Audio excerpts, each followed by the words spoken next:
Deputy Assistant Defense Secretary Laura Cooper testified for 3 hours before lawmakers yesterday as part of the impeachment inquiry into President Trump. The closed-door testimony was the first by a Defense Department witness defying a directive not to testify. The testimony took place after a 5-hour delay because a group of House Republicans, they stormed the secure facility where Cooper was set to be deposed. Republicans say they forced their way in because Democrats are holding impeachment depositions in secret. Here's one Congressman, Fred Keller of Pennsylvania, on what happened.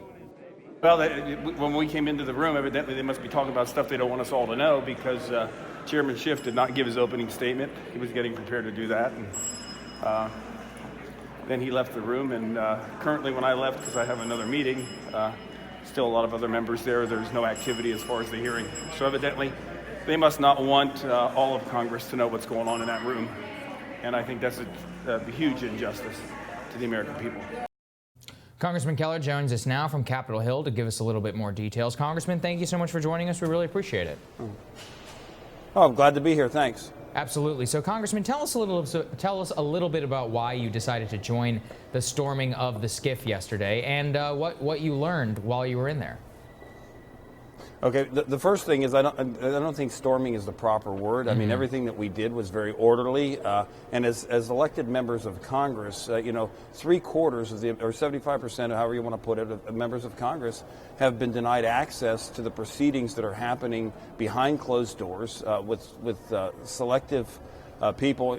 Really, what's happening here is when we had our press conference, and we went down to the SCIF, there was an unelected Democrat staff member making decisions on who could and who could not enter that room.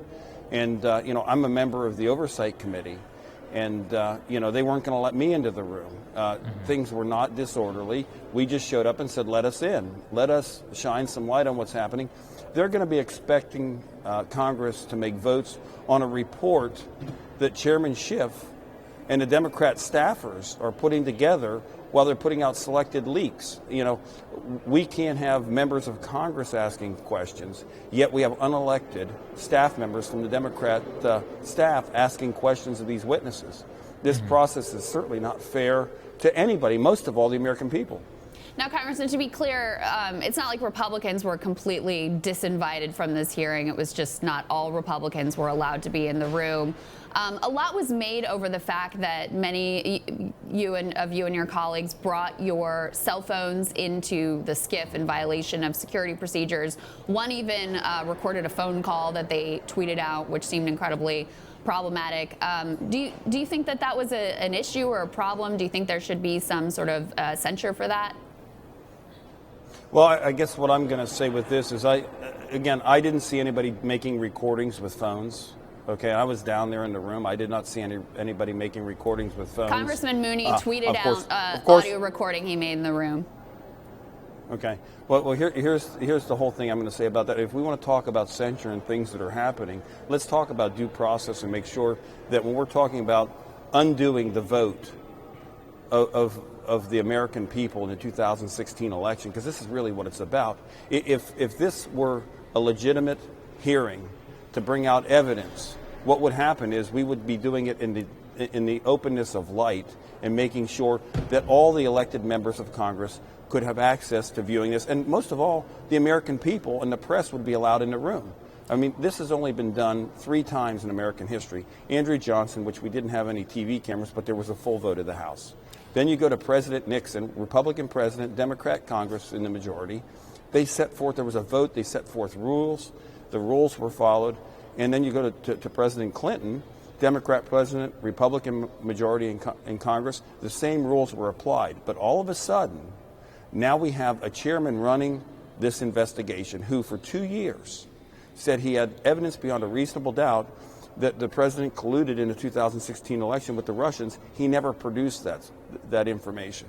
Then Chairman Schiff read an opening statement of a telephone transcript that he said happened, only to find out when the White House released the transcript, then Schiff had to walk back what he said and say, oh, it's just a parody. If this is that kind of serious stuff, then let's not be making things up. Let's be honest and let's have this in open where the American people and the duly elected members of Congress, all of us have access to that information. Congressman, one of the things I'm very focused on here is the timeline. I've heard from some of your colleagues that if there is not a vote before the new year, that there will not be as much Democratic support for an impeachment vote. Do you actually expect that they will be able to get a vote on the House floor before the new year, given that there's not that many legislative days before this thing has to happen? Well, I would say if the Democrats are saying where the vote will or won't be, if it's that important, the time when you do it shouldn't matter. If the accusations they're making warrant an impeachment investigation, it is regardless. It's regardless of when the vote should happen if what they're saying is true. I just don't believe what they're saying is true. Keep in mind what they've done. They've taken a hearsay witness, okay, and what they call whistleblower, which is a hearsay witness who has been found that the information they gave has not been true. Okay, and now they're saying we no longer need that witness. The reason they don't need the witness is because they got the narrative they wanted out there in the press, and now they're doing everything in secret. Again, so Congressman, I hear your concerns about the process, and I know those are, concerns that a lot of your Republican colleagues have raised as well. But what about the substance of the allegations here? I mean, what is alleged is that the president had basically a quid pro quo for military aid to Ukraine. If that is in fact proven, do you think that that's an issue? Is that a problem? Is that an abuse of power? Well, here's the whole point. It hasn't been proven. Again, it's a hearsay witness. But again, I'm just asking about the underlying allegation. If it is true, if you are presented with evidence that's convincing to you, do you find that to be an issue? Is it a problem? Well, here's what I find the problem to be, okay? The fact that the president of the Ukraine said there was no quid pro quo. The president said there was no quid pro quo. So there's nothing there. Again, it's an allegation by somebody who has no firsthand knowledge. We do have a transcript of the call.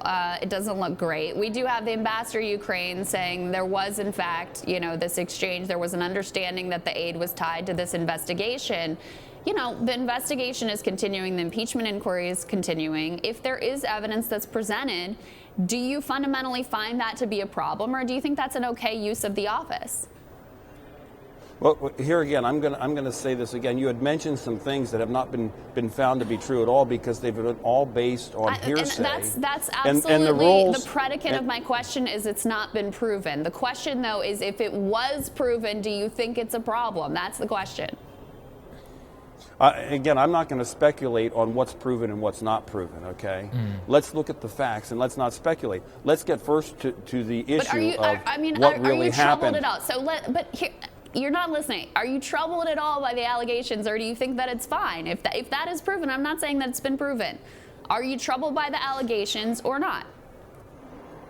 I am. Again, I'm not going to get into a hypothetical situation. What I'm going to say, and what I'm very troubled by, is that we have hearsay evidence that actually the hearsay witness went and talked to Chairman Schiff's staff. This is what should trouble people. You have somebody that got hearsay evidence, second, third hand, went and talked to the Chairman Schiff's staff, and Chairman Schiff then went and filled out a report and didn't check the box on the report where he said, have you talked to anybody? Yes, I know you're concerned about the process. I hear your concerns about the process, but it sure seems like you don't want to answer my question about the underlying allegation.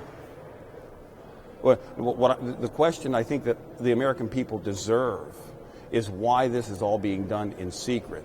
Let's first find out what the facts are before we try to speculate on what happened. You don't think the American people deserve to know whether the president was holding military aid hostage to an investigation into a political opponent? I feel like they did. Whether you think that's impeachment worthy or not, I feel like that's a question they deserve the answer to as well. Well, to make that assertion, when the aid went through, and when the two people on the call said there was no quid pro quo and there was no expectation, I don't even know why you're having the discussion of what we think on that. The discussion is the two parties in the call. All the evidence shows there was no quid pro quo. So I think the bigger thing is we're 13 months before an election, and what we're doing is we're trying to undo that election in the secrecy of an underground chamber in the House Visitor Center with Democrat unelected staff members running the show. And the people that are elected to represent the American people, each of us, 750,000 people were elected to represent roughly, and we're not allowed the access that unelected Democrat staff members are permitted to have. And I think that should be a really big outrage to the American people. Well, thank you so much for joining us, Congressman. We really appreciate it. Thanks, Congressman. See you next time. Thank you. Have a good day. Next on Rising, Young Turks investigative journalist Jonathan Larson has another scoop on Mayor Pete's South Bend policy police controversy. He's going to tell us what he's learned. That's next.